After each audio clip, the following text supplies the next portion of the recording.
Sir, is the Anaheim Police Department fully staffed? Right, just about, yeah. Okay, so we have the same amount of officers in Santa Ana? No, we have more. We do, covering a larger distance.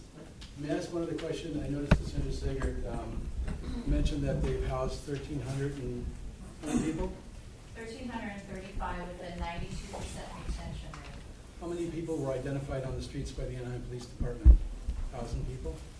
Identified?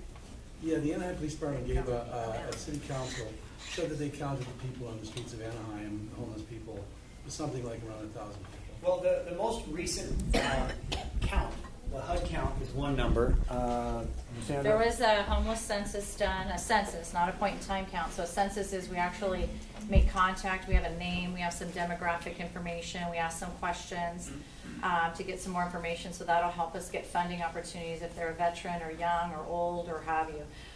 They just completed a census. It hasn't been released yet, just for the North Orange County cities. So now we'll be able to compare this year's census with the 2016, as well as be able to go after for additional grant funding and opportunities for housing and other services. So we don't have that number yet. I believe the city council of the Anaheim Police specifically counted the people and gave a presentation on the numbers. You know the numbers, anybody, Janine, or 900? You said 1,000. That's probably. That was the point. The The census in 2016 was 905. And you have 1,342 or? 1,335 since 2014. And so we have none on the streets, and I don't understand what the problem is right now. Either that or somebody is messing No, up there's the a numbers constant, here. homelessness needs to be managed. We have several families in motels. We have numerous people that are one paycheck away from being homeless. So we have to have all different avenues and components, so we help prevent people from falling into homeless. So we have those programs, as well as any uptick or moving. Obviously with homelessness, they do move around. So by having a North Orange County census, we're able to capture everybody in the North Orange County, because homelessness, people don't know that they're in different cities or cross boundaries. So that's where it's going to help all our North Orange County cities go after grants. The premise of your statement is that if we house the remaining 900, then our homeless problem is solved, and that's just not factual, because there's a churn. There's people coming into homelessness and exiting. We watch the numbers, and the problem is that they manipulate the numbers to make it look as if they're actually helping people. And actually, they're just as many people. Did any of those long-term subsidies, like Section 8 or kind of permanent subsidy? There's some that, a lot of them go to permanent supportive How many housing. out of the 1,300 got a permanent subsidy? That I don't know. I can get that. Dwayne? Yeah. Okay, can I go ahead? Okay. Julian, I have a question to ask you. As you mentioned that in some cases enforcement merely just pushes people from one location to another. In respect to the closure of the riverbed, although I know Anaheim Police Department did play a role in regards to policing that area, is there any hard evidence or statistical data in regards to the increase? Has there been a substantial increase in the homeless population in West Anaheim as a consequence of the closure of riverbed, or are these persons maybe from other areas or locales? Any kind of data? Yeah, the best data, the most recent data, is the North Orange County census that Sandra talked about. And that number hasn't been publicly released yet, but they have it. They went out and they actually collected demographic data: name, where you're from, where you live, where's your last known address, what services do you need, so that when Dwayne is contacted by another agency, we have a record. Okay, he's been offered this, he's been offered that, he was actually in Bridges for a while, he's out. It helps with case management. So that's the most accurate number. I can't answer it now. We can only go off of, I look at complaints, I look at calls for service, I get a general sense of, I'm not saying the entire West End, Maxwell for sure. Sure. We saw a spike. I can say 2 of our officers were assigned with the Orange County Sheriff's Department for the Santa Ana Riverbed Task Force. And just visually, they recognize a lot of people that they contacted on a daily basis at Maxwell that they were seeing on the river. Let me ask one question regarding follow-up. When will the census be released? Is there any idea? That's through the Josh Newman grant, so that'll be coming hopefully in the next month or two. We'll be presenting it to City Council, and we can definitely get that information. Very good. Thank you. Appreciate that. Yeah. I'm sorry. Yeah. I apologize. I'm trying to go about this. I have 2 questions.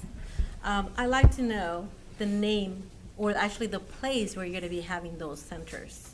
because we don't want not on the west side. First. Right.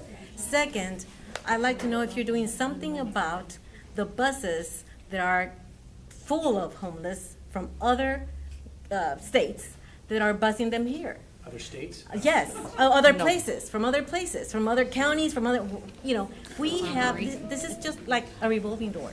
I mean, we're trying to figure out what to do with this ones, but there are other ones coming. And as long as we provide all the services, we're catering to them. And what about us? So I can answer the bus loads of homeless people being dropped off here. I'm not familiar with that.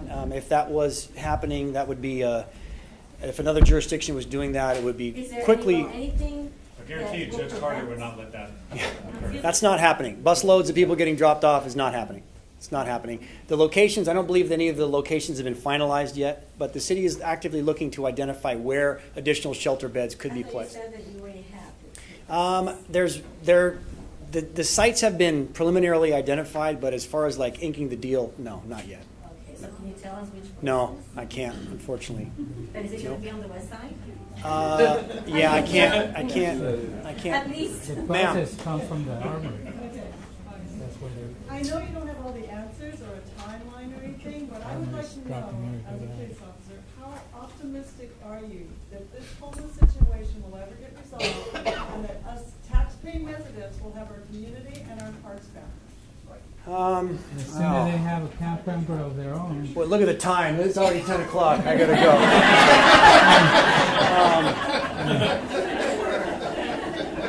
Really wrap it up. I'm a very optimistic person, so I'm confident that we will solve this problem. And complete eradication of the homeless problem, probably not. But I'm seeing we will make great inroads in dropping this number to a much more manageable degree, so that the impacts are kind of more of a one-off and more of a, hey, these are isolated incidents as opposed to a massive impact over an entire region. So I'm optimistic that we will solve the bigger problem and get that number down. As far as timeline, I can't even begin to speculate. It's It seems like we're fighting an uphill battle, but I can speak on behalf of our department and then Sergeant Loza and our homeless outreach team. We're the people that everyone comes to from across the country to ask, what are you doing? Because you're having success, right? So they deem us as being successful in a lot of areas. Because we partner with social services, because we have licensed clinicians that go out with our officers, because we have outreach workers that go out with us, right? We have Sergeant Lozo and his crew developed the only post-certified, post is the police officers standardized training. They're the governing body for police work in California. We have developed the only post-certified training on how to address homelessness through law enforcement. So you have to bear with us. We're doing what we can. I think we are going to continue to innovate. Like I said, we're doubling our licensed clinician that is coming on board. And it's those partnerships that are going to lead to future partnerships down the road that we don't even know about yet that are going to help. Like the chief said, are we going to solve it this time next year? Are we going to have a big party that we've solved? Well, of course not. And if our collective efforts were not being undertaken, the problem would be significantly worse. I want everyone to know that those 1,400 people are in our communities. Could we still, maybe more. Could we kind of digress a little bit? We do have our We only have the room till 8:30, so it leaves me 10 minutes. So I was asked to come talk and give an update from the permit parking ordinances when we passed the cars for sale and the oversized vehicle ordinances. So on the west side of town, cars for sale, that was a big issue over here. We have done some heavy enforcement. We've done a lot of citations, over hundreds of citations. We've actually towed a lot of cars from unlicensed dealers, as well as letting our DMV know. So we're coordinating efforts with them to continue to do enforcement on that realm and relieve some of the parking constraints that you guys have on this side of town. Oversized vehicle ordinance, that one, the bail amount got approved on Tuesday. We started enforcement last Thursday, Friday, Saturday, issued over 100 citations to a lot of oversized vehicles. We've seen a lot of clearing of those oversized vehicles, so hopefully that'll also have some alleviation. We haven't started towing oversized vehicles yet. We just started citations, so we're going to see how that alleviates. And then go from there. A lot of them just need some places of where they can store, where they can stay overnight if they're living in some of the oversized vehicles, as well as some people modifying their private properties to put those oversized vehicles back on their properties because there was constraints in the ordinance before that kind of pushed those oversized vehicles onto the public street. So we're alleviating that by less restrictions on private property as well. So that's my quick thing. I can answer any questions on that. When I talked to your department last week about an oversized vehicle on my street, they said, well, there's some kind of a lawsuit going on and they can't issue citations. Has that been cleared up? No, so what it was the cars for sale had already been on the books for a number of years, and we had a bail amount already approved, but we had to tweak the ordinance based on some case law that had happened in other cities. So when that code amendment went through, there was already a bail amount. On the oversized vehicle ordinance, that was a new ordinance, so it required a new bail amount, and that new bail amount did not get approved until just this past Tuesday. So that's why there was that delay on that particular ordinance versus the cars for sale. Yes, ma'am. But oversized vehicles, so during the day they can park, for example, Twilight Reed Park, I'll see like a big trailer home, a motor home or whatever we want to call it, in the parking lot, taking up several spaces. Is that allowed? No, it is not. In fact, it would be, and that's 24/7. In fact, there would be a couple of violations there because they have to be able to fit in the stalls. And a lot of times when you see, sometimes they they go crossways, that would be another violation. So as far as oversized definition, anything longer than 22 feet or anything wider than 7 and taller than 7 feet is the oversized vehicle dimensions. How about they paint it in the parking spots? If it's taking more than one spot, is that a violation? In the marked stalls? Yes. Yes, it is a violation if they're outside the marked stalls. Okay, thank you. Oh, no more questions for her? I told you. Anyway, okay, we're going to get on because we still have a few more minutes to stay here. We do have Your microphone. Oh, yeah, okay. All right, we do have a few more things to talk about. The Anaheim budget, we're going to let that go to another time. And the next one meeting, we're going to have someone come and speak to us about a concept for a homeless housing.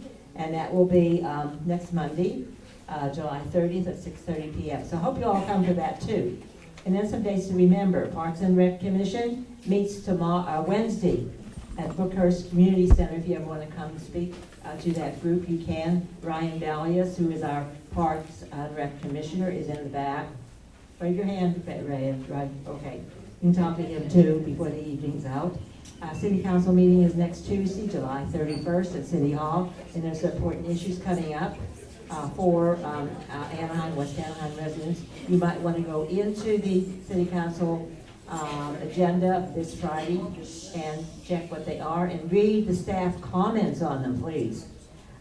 The police chief, Jorge Cineris, is beginning work on next Monday. So does that mean you lose your job? That's true. He's going to go back to not acting, but he will still be with us, and I hope he'll still be with us out here in and then Police Night Out is Tuesday, August 7th at Eucalyptus Park. I don't even know where that is, and I know the park, so, but anyway, that's where it will be. Yeah. Anyway. And that's what the announcement I gave you, the Oh, yeah. bookmarks. Yeah, there is, which one? The yellow, orange bookmark. Oh, yeah, the orange bookmark.